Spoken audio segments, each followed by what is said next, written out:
Folks, let me ask you this question. Are the Warriors a playoff team, a play-in team, or not making any of the above? Well, as we've been breaking down all week, ESPN's putting out their preseason predictions. We've been doing individual achievements. Now it's about time for the teams. We know where they think the Warriors will end up, and we're going to break it down for you on this episode of Warriors Digest. In addition, Quinn Cook, two-time NBA champion with the Warriors, broke down his contract negotiations. And you're not going to believe what happened. The Warriors pulled the rug out from under him. It is a wild story he's sharing for the first time, and we're going to tell it to you here on Warriors Digest. Before we get into it, we're at 5,946 subscribers as of recording of this video. Thank you. If you're new here or you're here on a daily basis, please help us get to 6,000. The goal is to be there by the end of August. At this pace, we should be there in a couple days. If you want to get Warriors news on a daily basis around the team, free agency, trades, injuries, anything in between, this is your go-to place for daily Warriors news. Let's dive into it. So as I mentioned, what's happening? ESPN is putting out their daily predictions for the NBA upcoming season. Where do the Warriors fall? Play-in, playoffs, or none of the above? Well, let's show you the contenders, who they think. OKC number 1, Minnesota number 2, Dallas number 3, Denver number 4, Phoenix number 5, and the Kings number 6. How does that compare to last year? Well, you can definitely recognize a lot of the same teams. OKC number 1, Denver number 2, Minnesota number 3, Clippers 4, Dallas 5, Phoenix 6. Excuse me. And Kings were down at 9th. But if you look between 6 and 9, it was only 3 games. So they think the Kings will get one more game above.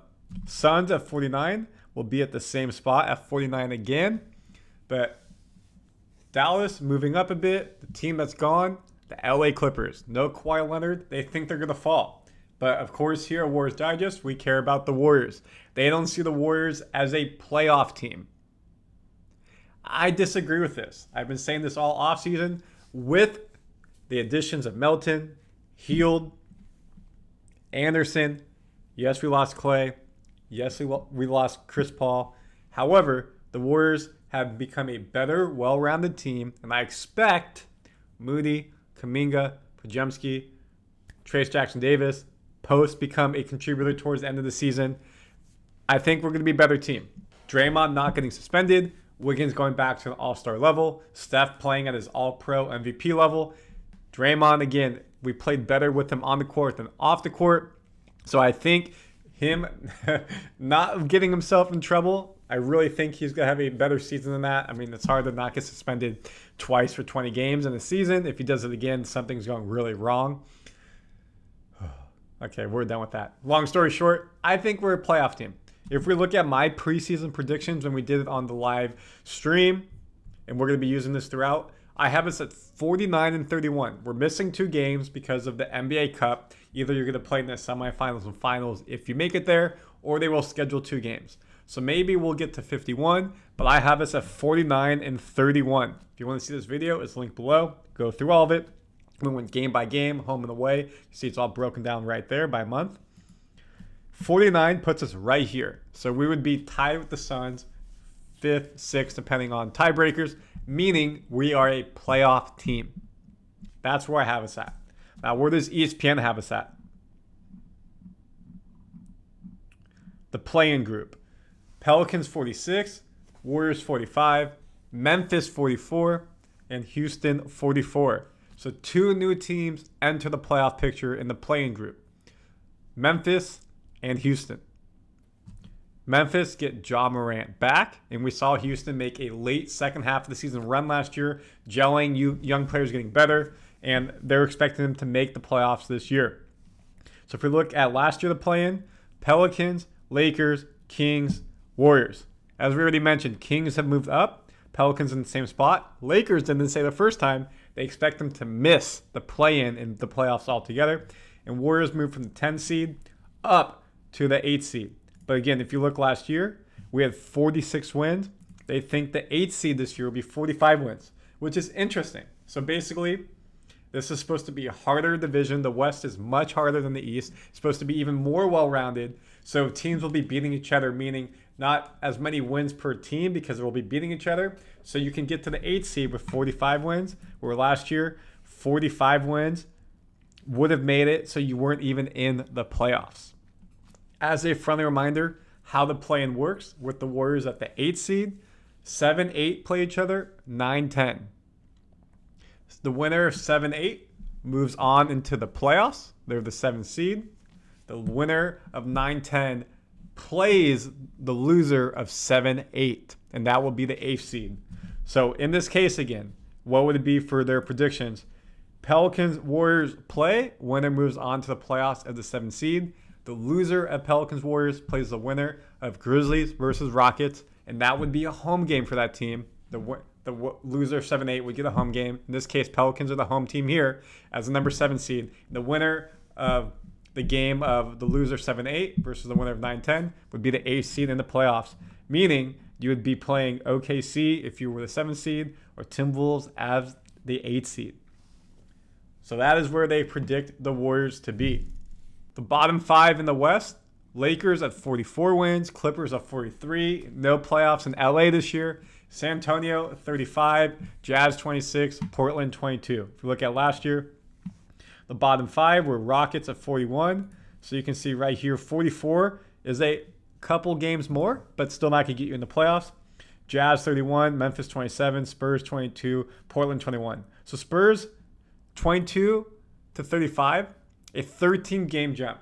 Probably doesn't get you in the playoffs. That's a massive leap for this team. They're on the up and up. Be ready for them to be like OKC was a couple years ago, just trending the right direction. Clippers without Kawhi Leonard fall down. Lakers pretty much have the same team. They don't expect them to overachieve as much. 44 wins versus 47 wins. Lose 3 wins, you're not in the playoffs. What you can't deny is Quinn Cook is a NBA champion with the Warriors one time. 2017, 2018. We went back to the finals with Quinn Cook, 2018, 2019. But what happened? We lost to the Raptors. KD, torn Achilles. Clay, obviously we know what happened with him as well. ACL. He was a restricted free agent at the end of that season. Warriors gave him a qualifying offer, but he never signed it. Or that's what we were led to believe. He ended up with the Lakers where he won another championship. So it did work out with him. We got our own. But the story of what happened in those contract negotiations is wild. They pulled the rug from under him as he was trying to sign the offer to stay with the Warriors. Why would he stay? He's a three-point specialist. And with Klay Thompson out for the year, it makes sense for him to be there. In theory, as a Warriors fan, I was sad that he was gone. And he shared the story of what happened to him. And literally, as he was putting pen to paper, they were sending the offer. Cool business. Let's dive into it. During an interview on the Jeff Ireland podcast, Cook revealed the controversial reason why the Warriors let him go in free agency. He said this: to be a main contributor in the finals was lit, but the politics and business happened in my free agency. I was a restricted free agent. They gave me a qualifying offer, but I had a good season. So my agent advised me, let's wait and see if we get another offer. It was my 3rd day of free agency. My agent calls me like 3 times and he goes, yo, everything is kind of slow. I think we just sign the offer and just kill this ish. You're going to play. You know the ins and outs of the offense. Klay is not going to be there. Of course, Klay not going to be there. What is he talking about? Klay hurt his knee. He was a restricted free agent, meaning he could field other offers. The Warriors could offer him something. Just kind of like next season, if Kuminga and Moody don't sign this, then this offseason, then they're a restricted free agent. So what happened? Cook got the offer sent to him. In the middle of him signing it, they literally pulled the offer from him. Everything is DocuSigned, ready to go, and they pulled it. His agent is furious. So now I went from being a restricted agent, free agent, to now unrestricted, meaning he could sign with any team. It did not matter. First person to call me was Quinn Snyder of the Jazz. And then he had 4 teams, one of them being the Lakers, LeBron James calling him. But think about that. Quinn Cook is a 2-time NBA champion, fan favorite, someone who knows his offense, contributor, and they just pull the rug as you're signing the offer saying, you know what, sorry, we don't want you anymore. It's a brutal business, folks. It's a brutal business. Well, he ended up signing with the Lakers, and he won a championship in the bubble season there, so it did work out for him.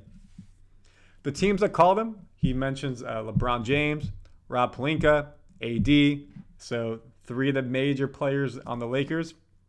And he felt a way about Golden State. Steve Kerr said, hey, we'd love to have you back. We're keeping a 15th roster spot open. Maybe you can compete for it. I was like, yo, y'all, I just won a championship with you, be a contributor for the past couple years.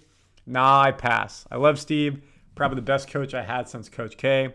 I just felt like Golden State owed me a little more than that. I professionally declined. And he went to the Lakers, where he eventually won the championship. But he got his first championship with the Warriors. It just shows you, folks, we all get it. These people are humans. Sometimes we see them as larger than life figures, but they have emotions, they have feelings, and this is a harsh business. One day you're in, one day you're out. And he had an offer for not 1, 2, 3 days. And because he waited, it gave the Warriors time to reassess that offer, and they pulled away before it was officially signed, and he became a free agent. So just know when your favorite players are doing something, try to get a trade, more money, whatever it may be. Sometimes there's underlying factors making that happen, conversations that we're not knowing. And I appreciate Quinn Cook sharing that story and us sharing it with you. So comment your thoughts. What do you think of that story? A bit crazy. And the Warriors, play-in team, playoff team, or missing it all together. Until next one, y'all. Subscribe. Help us hit 6,000 fans. If we're there when you're watching, I appreciate you. Let's get to 10,000. Out.